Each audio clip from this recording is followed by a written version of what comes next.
Imagine a country that decided to stop the world. The year is 1603. After a century of bloody civil war, a warlord named Tokugawa Ieyasu unifies Japan. But he does something that no modern leader would ever dream of doing. He doesn't look outward for conquest. He looks inward. He initiates Sakoku, the closed country. For the next 250 years, no one enters and no one leaves. Foreign trade vanishes. The flow of global resources, iron, oil, timber, stops dead. Japan becomes a sealed capsule, floating alone in the Pacific. By every rule of modern economics, this should have been a death sentence. Without imports, without expansion, a society is supposed to stagnate and collapse. Starvation and poverty should have been inevitable, but that is not what happened.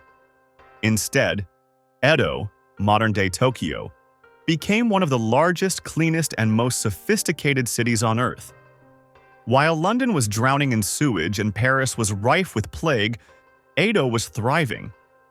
They achieved 250 years of uninterrupted peace. But the question is, how? How do you build a flourishing civilization when you are completely cut off from the rest of the world? The answer lies in a single, powerful realization. When you can't get more, you must value what you have.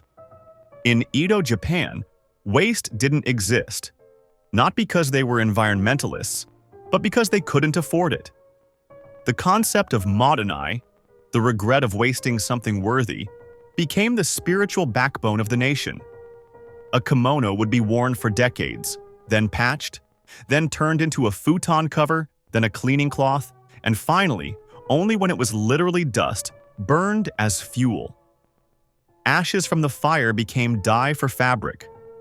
Night soil became fertilizer for the rice fields. The city was a perfect closed loop. But here is the miracle. This restriction didn't create a culture of poverty. It created a culture of depth. Because they couldn't expand horizontally, they couldn't conquer new lands or import endless goods. They expanded vertically. They dove endlessly deep into the details. If you only have one bowl, you make that bowl a masterpiece. If you only have silence, you turn that silence into a Zen garden.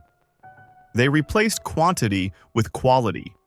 They traded growth for refinement. Fast forward to 1980. Japan is back in the global game. It's the world's economic superpower.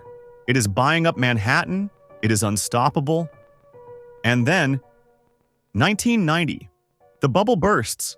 The economy flatlines. For the last 30 years, Western economists have looked at Japan and shaken their heads. They call it the lost decades. They point to the 0% GDP growth and call it a failure. They say Japan is stuck. But look closer. Does this look like a failure?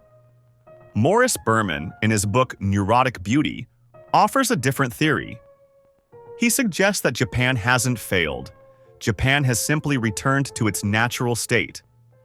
Just like in the Edo period, Japan hit the physical limits of growth. And just like in Edo, they stopped trying to get bigger and went back to getting better. Berman calls it neurotic beauty because to us, obsessed with speed and growth, it looks manic. The department store clerk wrapping your gift with surgical precision. The train that apologizes for being 20 seconds late. The chef who spends a lifetime perfecting an egg custard. It looks neurotic. But it's actually a survival strategy. When the party of capitalism is over, when the music of infinite growth stops, this is how you find meaning. You find it in the craft. You find it in the ritual. You find it in the service of others. And this is where the story becomes about us.